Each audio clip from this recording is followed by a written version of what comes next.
We're doing a fix-up of the White House. It hasn't been touched. It was built in 1792, and basically since that time, nothing was done, especially to the exteriors. But interiors also. The floors were in bad shape, and they had Home Depot tiles that were very broken and very inappropriate in areas where you see the white marble. I think everybody sees the marble. And we have to bring the White House up to, like, I'm fixing the country, we're fixing the White House too. It's the people's house. And one of the things we're doing, and this was, always asphalt, which is very basic, not appropriate for a great house, for a great place like the White House, which is, to me, now, again, one of the most beautiful buildings anywhere in the world.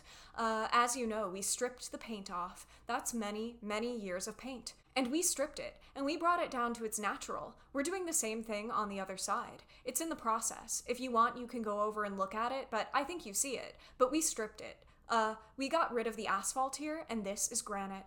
And if you notice, it's radial. Radial, meaning it's cut about 2 degrees. Every stone is 2 degrees rounded, so that instead of putting straight pieces down, we have the stone is absolutely perfectly rounded. If you look at it, it's sort of amazing, because you can barely see it, but it's just a slight radial cut, and it's a perfect job. It's a white granite. It's called a flawless granite. We get the best stuff. One thing I know how to do is build, and so we put a brand new face on the front of the White House, on the ground. The cars will pull up, and this is what should have, as opposed to the asphalt, which was literally, they had potholes in it. It's ridiculous the way this place was taken care of. Nobody, including other presidents, they didn't see it, but I see it because I was very good at real estate, like maybe the best in a lot of ways. And I love construction. I love seeing things properly taken care of. As you know, we've redone the colonnade going to the Oval Office. We put the black granite down, and now we're out here. So for 50 years, more than that, they've wanted to have a heliport, but nobody knew how to go about it, and we are building a great heliport. It's donated by Sikorsky, the helicopter company, because we have helicopters that can't even land here. They have brand new helicopters that were bought a long time ago, manufactured and recently arrived, and they couldn't land on the grass because the power is so great of the engines that the grass would get ripped up. They tried it, and the grass was literally scattered all over the place. And I don't mean it was burned a little bit on top. I mean it was dirt, and the grass was all over the place. So they've been trying to build a heliport, meaning a pad, for more than 50 years. And we had it designed. Again, it was paid for by the company that manufactures the helicopters. We didn't pay any money for it. This is different. This is the road for the White House, and that was done through donations, including donations from me. And you can see the kind of granite this is. This granite has a 1,000,000-year life. It's a very strong stone. It will never break. It will never leak. It will never do any. This is the highest quality stone you can get. And especially for something like this, it's rated 1,000,000-year plus. That means it has a 1,000,000-year life. Can you imagine that? It's 35,000 pounds per square inch. If you look at hard concrete is 5,000 pounds. This is 35,000, so nature is stronger than what the human can produce. It's really pretty amazing.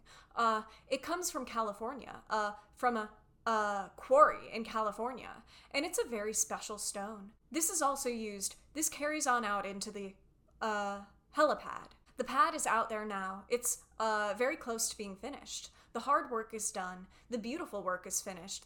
They're putting the granite top on, and the granite top says, "The seal of the United States of America." That's the exact term. If you look at the seals of the presidents, the seal of the President of the United States of America, meaning the president is in the White House. This is for many presidents. This isn't for me. This is for many presidents. They will have it for a long time.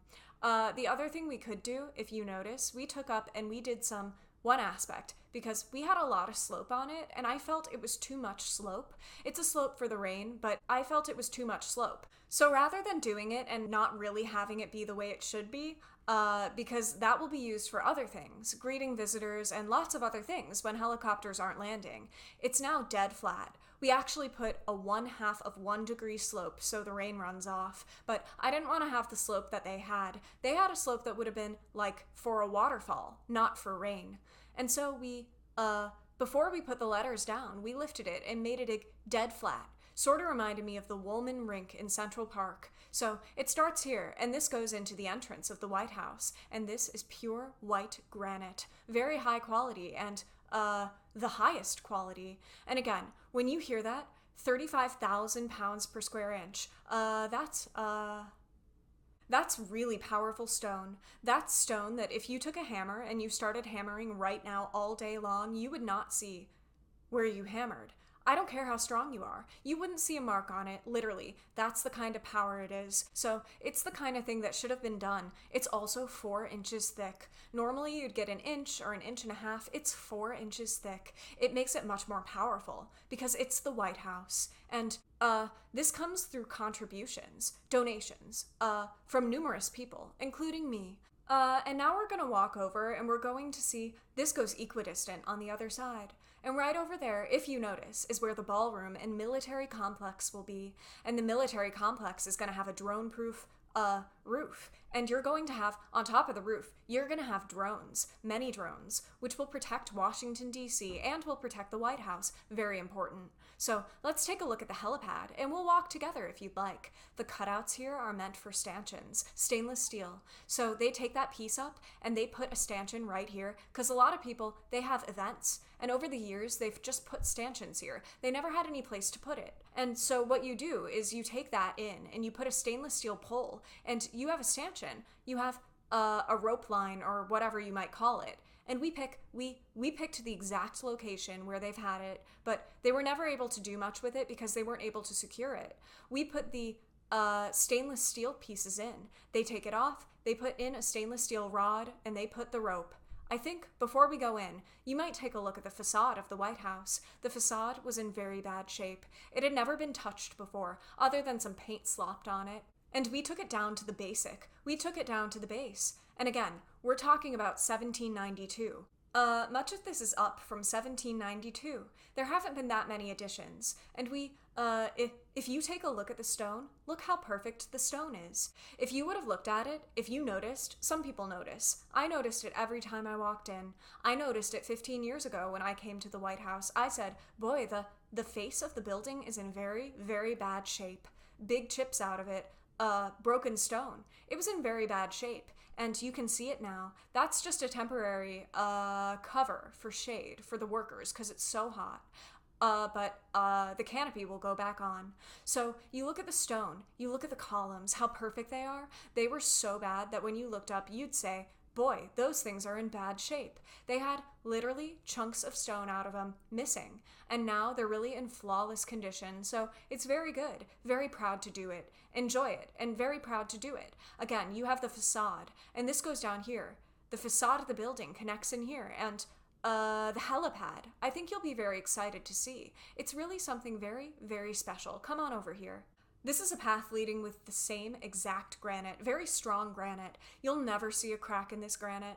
I will go on the line. So in 10 years, if you see a crack, you'll say, well, Trump just said, you'll never see a crack. You'll never see a crack on this granite. This is I guess nothing's indestructible, but it's pretty close. It's really high quality. Again, this was all black asphalt that was in terrible shape, and asphalt only lasts for a season. It doesn't last very long, especially when it gets this kind of use. And so it would have literally potholes and cracks all over it. Not appropriate for the White House. Come on over here. So this is all brand new grass. The grass was in terrible shape. And we have a great man that works here for 54 years, Dale. And he said, it'd be nice to be able to change the grass. Grass has a life like humans have a life. And this is all going to be, right now it's put in. If you come back in 2 weeks, 3 weeks, it's in shock. But you come back in 2 or 3 weeks, this has all been redone. It's all been topsoiled. In other words, we put topsoil, brand new earth on top. Very, A lot of good ingredients in that earth for grass. If you're grass, you're very happy. And this grass will look so beautiful. If you remember, it had big sunken areas in here and it was pretty bad. It was in bad shape. But this grass is the highest quality. It was given free of charge by Scott's Miracle-Gro Scotts. And Scott's is a great company. They actually contributed to my campaign, I must be honest. You'll figure that one out. And they said, to me, "Sir, we'd like to replace the grass at the White House with the highest quality grass and do a real job. So Scott's, I want to thank Scott's Miracle-Gro. It's, I think the biggest grass company in the world," somebody said. But it's very big and very good, and the owners are fantastic people, and I want to thank them. So this side, they just started putting it down, if you can see. This will be happening over here, too. As you remember, I donated the flagpoles, one on each side, because the White House didn't really have an appropriate, American flag. It had a small one on top. We left that, but it didn't have an appropriate American flag, and this is a great pole. This is top of the line. It's tapered. This isn't a straight up and down job, which looks terrible, frankly. That's a tapered pole. Great. I'm very good at flagpoles. So we have the flagpole, we have the grass, we have the entrance. And again, this is mostly going to be for helicopters, a lot of use. You know, when they landed a helicopter, every time they landed it, people would have to go outside with steel pads, put them down. They were just the size of these slabs, and put them down and hope the helicopter was able to land them. The good thing about Marine One is the helicopter division of the White House, essentially. The good thing is the pilots are the best pilots in the world. We have the best plane pilots, and we have the best helicopter in the world. They take them from the various services, the Army. They take them from the Air Force, the Marines, the best pilots. So they never had a problem landing them, but it was not a good situation. And with the bigger helicopters, the more powerful helicopters, literally, this grass would be ripped out by its roots. And in one landing, the entire grass was gone.